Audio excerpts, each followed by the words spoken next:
Good morning. Detroit, the auto capital of the world and the city that put every continent on wheels.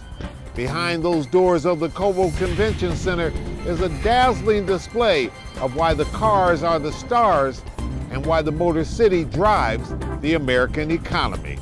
We'll take you inside that world today with auto expert John McElroy, NATIS chairman Ryan LaFontaine, Detroit Auto Dealers Association Executive Director Rod Alperts, and WXYZ.com social media experts Alexandra Bahu and Max White. It's Sunday, January the 21st.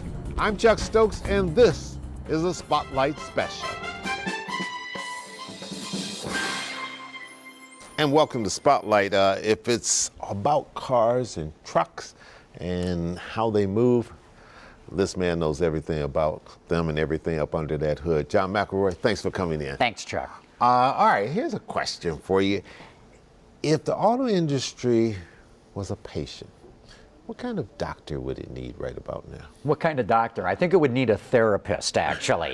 Put it on the couch and, start wondering about what's going on in the future based on what happened in the past. But we're about to go through a lot of change. Everybody knows this. The move to electric cars, to autonomous cars, to ride sharing and car sharing. This industry's got to figure out what it's going to do to play a role in that new technology. But in a medical sense, it's come a long way from a few years back when it probably would have needed a heart surgeon. Oh, more than as you said, needing a therapist now to be able to talk about all the problems that go along with success in many respects. No, it's amazing, Chuck. 10 years ago, the industry was on life support. It was at death's door. It really was. And if the government had not bailed out GM and Chrysler at the time, who knows what would have happened.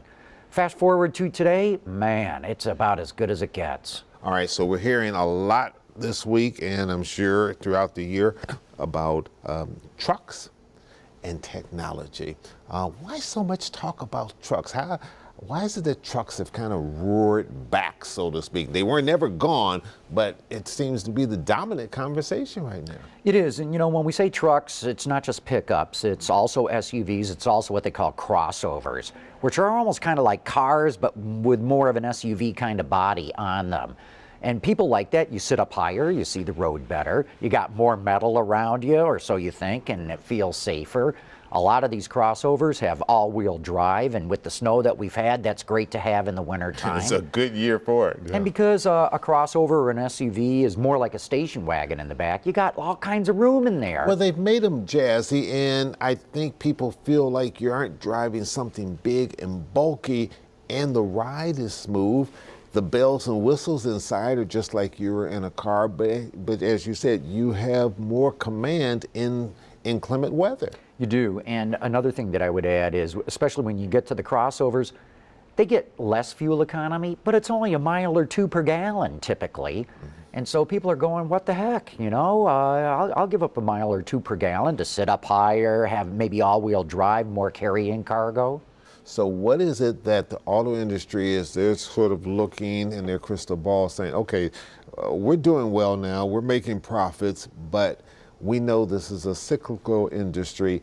What is it that they're concerned with that may be coming around the corner? Well, we know that we've seen car sales only go up and up and up and up for something like 8 years now. That's not going to go on forever. Right, you can't continue. You can't count on that. But right now, you got to make hay while the sun is shining, and that's what they want to do. They're going to try and sell as many vehicles as they can. They love selling more trucks than cars because they make more profits on them.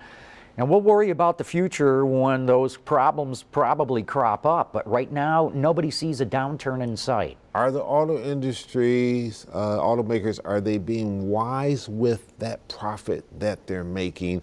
Are they adhering to good business practices inside so that when we do hit that downturn, that it doesn't sink them? Yeah, I would say they are being very cautious. No one's forgotten what happened 10 years ago. Those memories are scarred in our brains right now. So if you look at a General Motors or a Ford Motor Company, they're keeping a pile of cash, close to $20 billion in GM's case, over $20 billion in Ford's case. That's a nice rainy day fund. They're also not spending stupidly, but they are spending a lot. They're spending a lot on electric cars because the government's pretty much mandating them to do that. They're spending a lot on autonomous cars because they see that as something that's going to be huge in the future.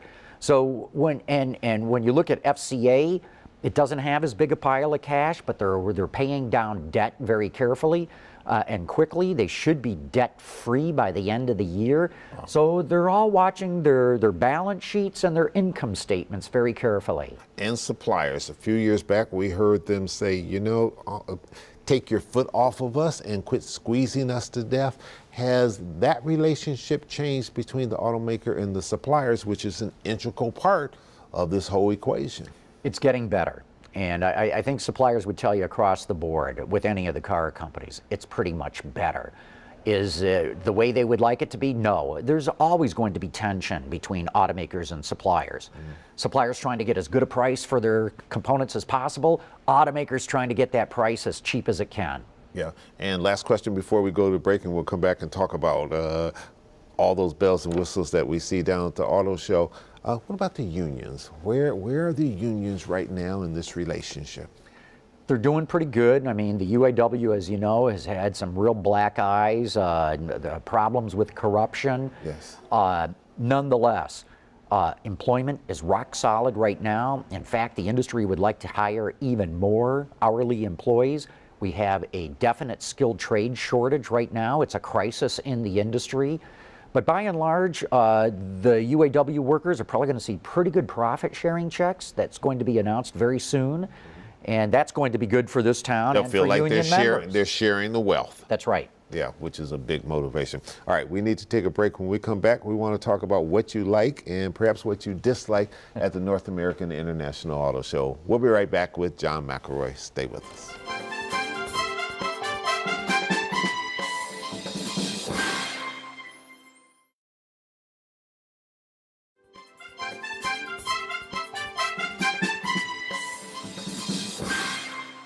John McElroy of Autoline Detroit and WWJ News Radio 950.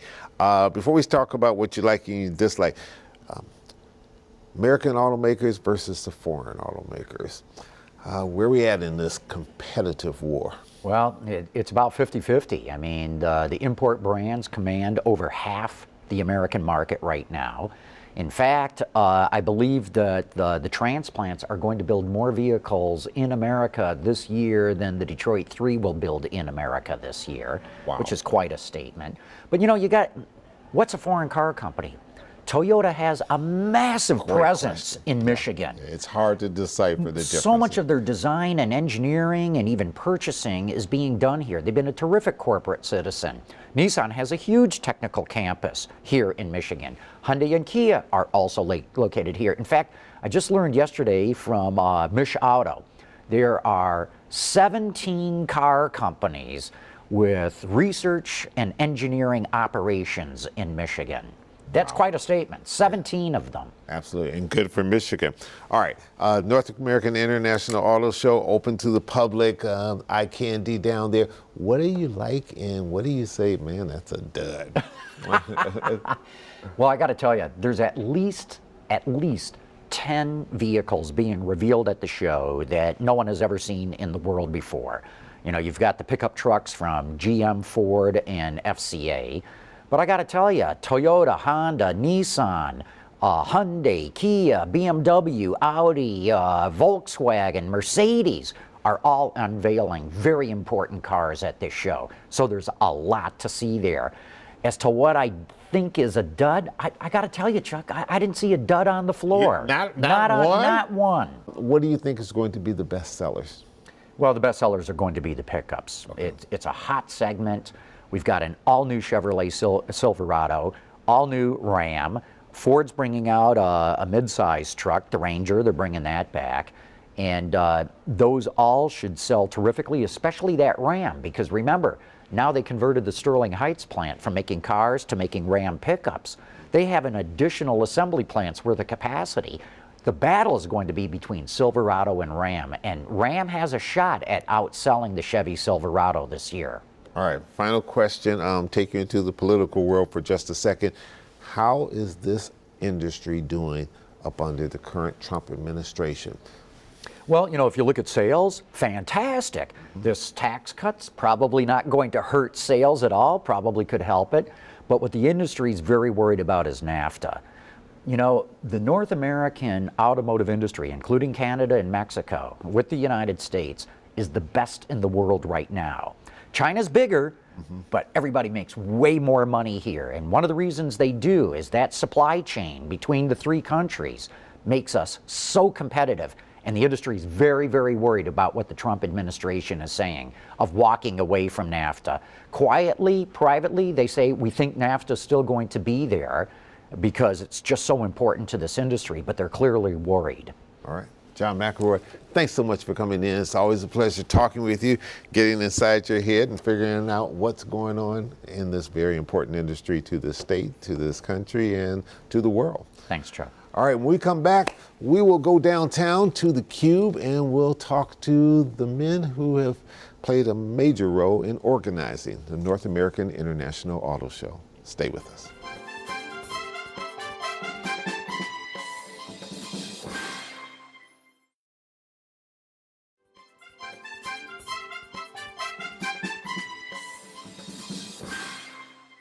And welcome back to Spotlight. We've obviously changed locations. Quick hurry down to downtown Detroit, here at the Cube, our home. And joining me now is Ryan LaFontaine. He is the chairman of the 2018 North American International Auto Show. Welcome. Thank you for having me today. All right, this has been sort of a 5-year process to get you up to that big chairman's job.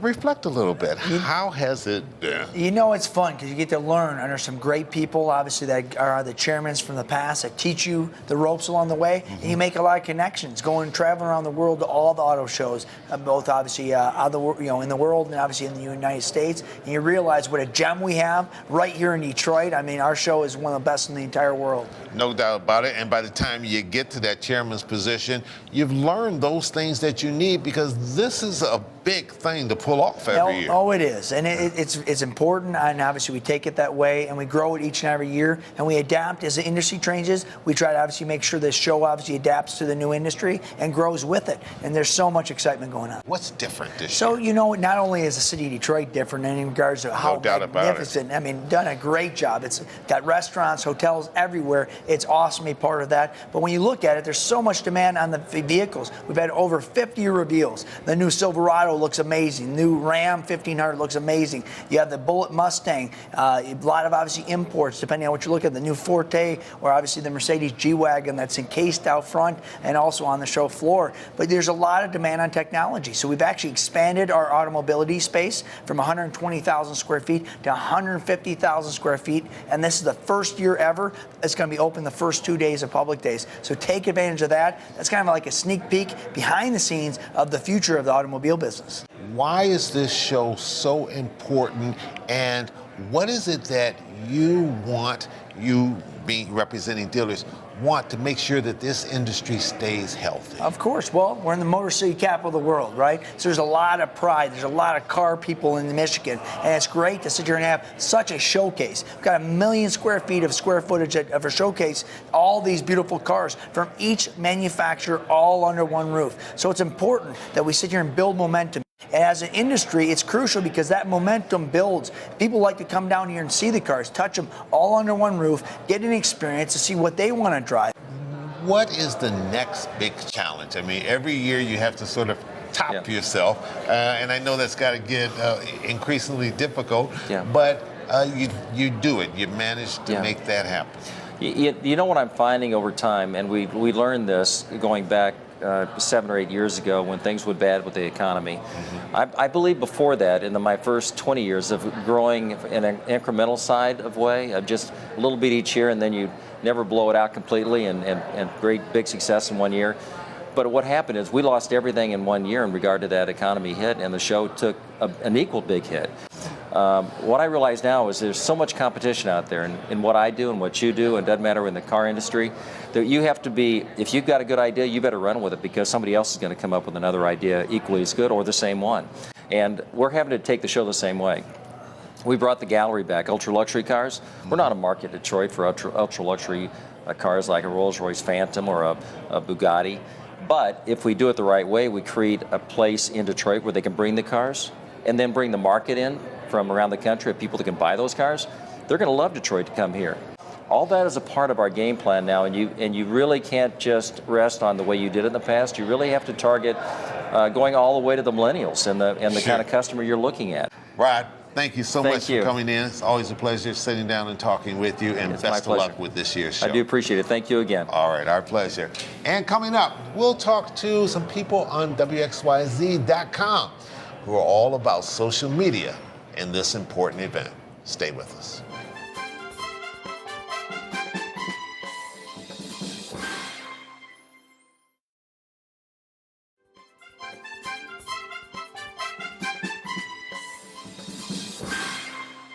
And welcome back to Spotlight, as we now turn our attention to the social media impact of the auto industry and the North American International Auto Show. And two people who should know an awful lot about that, because they pretty much live at this place, except when they occasionally go home and get a little sleep, on WXYZ.com, which is, of course, our website and all of our internet stuff.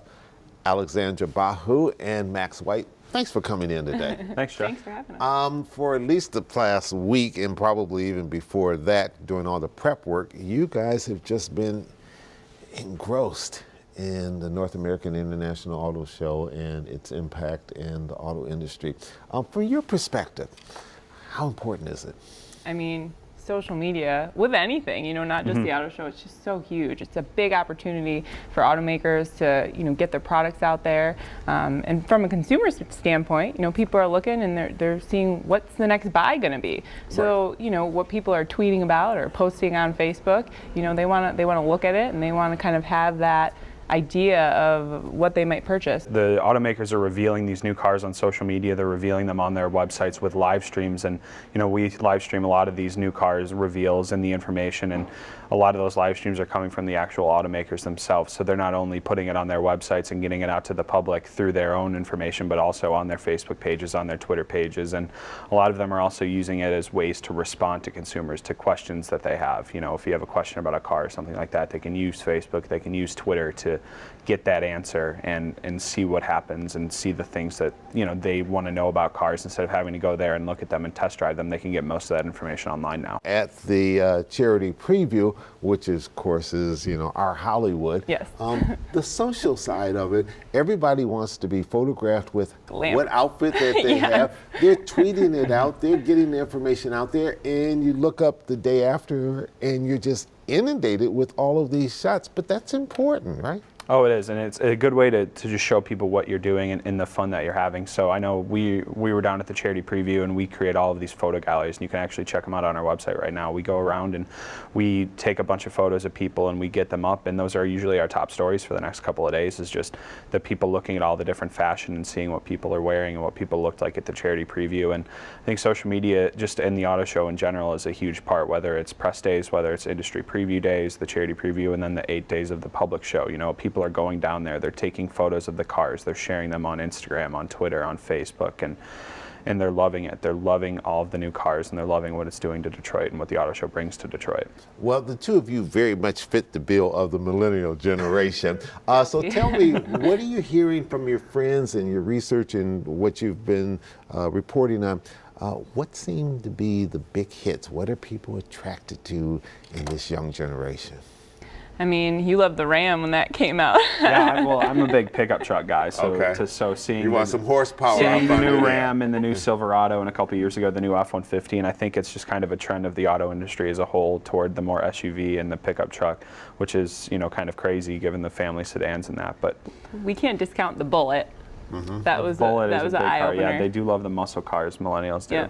Okay. Any good-looking car, they love taking pictures of and sharing it on Instagram. All right, now you're a millennial, but you're also a mom, a new mom. I'm an old millennial.